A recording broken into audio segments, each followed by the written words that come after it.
नमस्कार दोस्तों, आज की इस यूट्यूब वीडियो में मैं फिर आज आपके साथ संजय सिंह और आज लेके आया हूँ मैं क्लास 12 का चैप्टर 1 जिसका नाम है जीवों में जनन। बायोलॉजी का चैप्टर नंबर 1 जीवों में जनन या रिप्रोडक्शन इन एनिमल लेके आया हूँ। ठीक है दोस्तों, तो इस वीडियो में आपके लिए कुछ इंपॉर्टेंट नोट्स प्रोवाइड किए हैं, तो आई होप कि आप ध्यान से देखेंगे और समझेंगे। तो इसमें सबसे पहले क्वेश्चन क्या आता है, इसमें सबसे पहले क्वेश्चन आता है कि what is are reproduction and which kind of reproduction, यार जनन किसे कहते हैं तथा यह कितने प्रकार का होता है, स्पष्ट रूप से समझाइए। ठीक है, तो सबसे पहले मैं आज संजय सिंह आज आपको बताना चाहता हूँ कि रिप्रोडक्शन किसे कहा जाता है।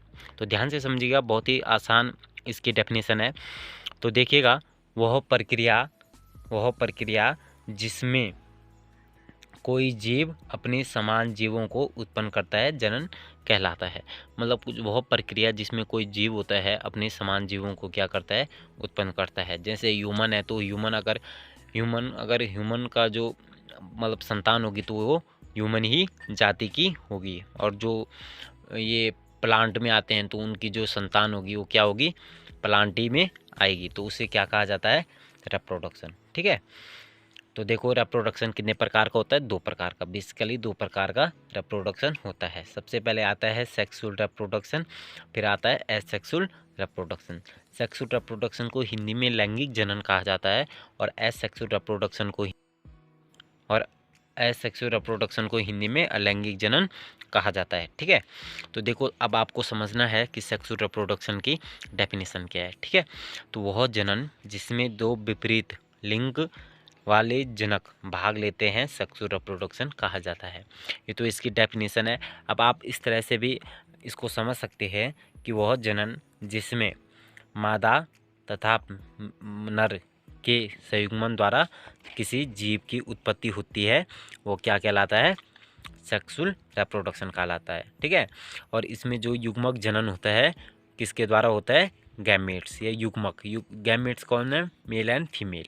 ठीक है, तो देखो मेल और फीमेल के में क्या होता है, ये मेल में होता है शुक्राणु जनन और फीमेल में होता है अंडाणु जनन, ये आपको समझना है। ठीक है, अब देखो उदाहरण के लिए मैं उदाहरण लेता हूँ यहाँ पे, जैसे मनुष्य हो गया, गाय हो गया, भैंस हो गया, तो इनमें कौन सा रिप्रोडक्शन पाया जाता है, समझाता हूँ असेक्सुअल रिप्रोडक्शन किसे कहते हैं। ठीक है, या अलैंगिक जनन किसे कहते हैं, तो ध्यान से समझिएगा। इसकी सबसे पहले आपको डेफिनेशन समझाता हूँ कि जब किसी एकल जीव द्वारा संतान की उत्पत्ति होती है तो उसे क्या कहा जाता है, एसेक्सुअल रिप्रोडक्शन कहा जाता है। कहने का तात्पर्य है जब कोई एक मतलब एकल मतलब होता है एक, जब कोई सिंगल, ये देखो आप देख सकते हैं मेरे ये नीचे मैंने बनाया हुआ है, माना ये कोई आलू का टुकड़ा है। ठीक है, ये इसे बोलते हैं सिंगल। ठीक है, एक सिंगल सेल है और इस सिंगल सेल्स में क्या हुआ, अर्धसूत्री विभाजन द्वारा क्या हुआ, 2 सेल बनी और इन सेलों द्वारा क्या हुआ, नई जीव की या संतान की उत्पत्ति हुई।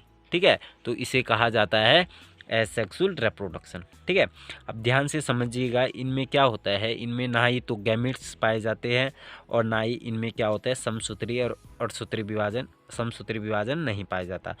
तो इनके कारण क्या होता है, जो ये आलू का टुकड़ा था, एग्जाम्पल के तौर पे लिया है मैंने जो, तो इसका डीएनए और इनका डीएनए क्या होगा, सेम होगा। क्यों होगा सेम, क्योंकि ये जो आलू का टुकड़ा था ये इसमें क्या है, मात्र एकल सेल है। ठीक है, और अलैंगिक जनन में क्या था, डबल वो थे, जनक थे।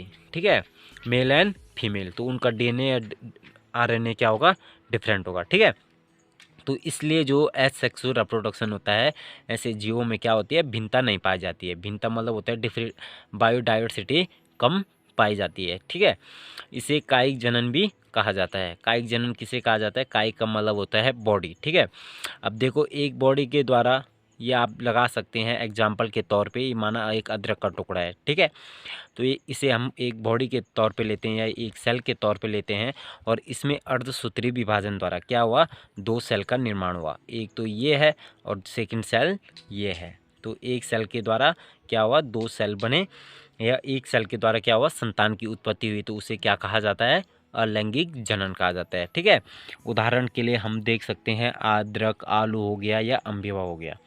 ठीक है, तो अब हम समझते हैं कि कि सेक्सुअल और एसेक्सुअल रिप्रोडक्शन में क्या अंतर है। ठीक है, ये बहुत इंपॉर्टेंट क्वेश्चन है और ये कई बार एग्जामों में पूछा जाता है कि एसेक्सुअल और सेक्सुअल रिप्रोडक्शन में अंतर बताइए। 2 या 3 नंबर का बोर्ड एग्जामों में पूछा जाता है, तो मैं आपको बताना चाहता हूँ। देखिए, ध्यान से देखिए। अब देखिए, सबसे पहला पॉइंट है एसेक्सुअल रिप्रोडक्शन में। ठीक है, तो देखिए, इसमें संतान की उत्पत्ति एकल सेल या एकल जीव द्वारा होती है। सबसे पहला पॉइंट आपको ये लिखना है कि इसमें क्या होती है, जो संतान की उत्पत्ति होती है किसके द्वारा होती है, एकल सेल द्वारा। अभी भी मैंने आपको समझाया। और इसमें आपको लिखना है सेक्सुअल रिप्रोडक्शन में फर्स्ट पॉइंट, इसमें संतान की उत्पत्ति 2 जनक द्वारा होती है। ठीक है, मेल और फीमेल जनक द्वारा। ठीक है, दूसरा पॉइंट देखिए, जनक इकाई शरीर खंड और बीजाणु आदि होते हैं। तो इसमें जो मतलब जनक इकाई मतलब होते हैं जो जनक में भाग लेते हैं। ठीक है, जनक में कौन लेते हैं भाग, शरीर खंड लेते हैं और उनमें जो बीजाणु होते हैं वो भाग लेते हैं। ठीक है, इसके जनक इकाई मतलब जनक इकाई क्या होते हैं, गैमेट्स होते हैं, मेल और फीमेल होते हैं। देखिए, तीसरा पॉइंट देखिए, अलैंगिक जनन का युग्मक जनन की प्रक्रिया नहीं होती है। युग्मक जनन तो आप समझते होंगे, शुक्राणु जनन और अंडाणु जनन की प्रक्रिया नहीं होती है। और इसमें क्या होता है, 2 डिफरेंट प्रकार के जनक भाग लेते हैं, तो इसमें युग्मक जनन की प्रक्रिया होती है। ठीक है, चौथा पॉइंट लिखिएगा कि इसमें जनक सूत्री या अर्धसूत्री विभाजन होता है। कौन सा विभाजन होता है इसमें, जनन सूत्री या असूत्री विभाजन होता है, जबकि सेक्सुअल रिप्रोडक्शन में सूत्री विभाजन और अर्धसूत्री विभाजन होता है। ठीक है, पांचवा पॉइंट देखिएगा, लास्ट एंड पांचवा पॉइंट है, इसमें संतान में भिन्नता नहीं पाई जाती। ठीक है, इनका आरएनए डीएनए डिफरेंट होता है और एकल सेल द्वारा भी इनका निर्माण होता है, तो इसलिए इनकी संतान में क्या होती है, भिन्नता नहीं पाई जाती है। और जो सेक्सुअल रिप्रोडक्शन द्वारा संतान की उत्पत्ति होती है, इसमें क्या होता है, इसमें भिन्नता पाई जाती है। तो वीडियो को देखिएगा और ऐसे ही इम्पोर्टेंट क्वेश्चन के लिए चैनल को सब्सक्राइब कीजिएगा। धन्यवाद।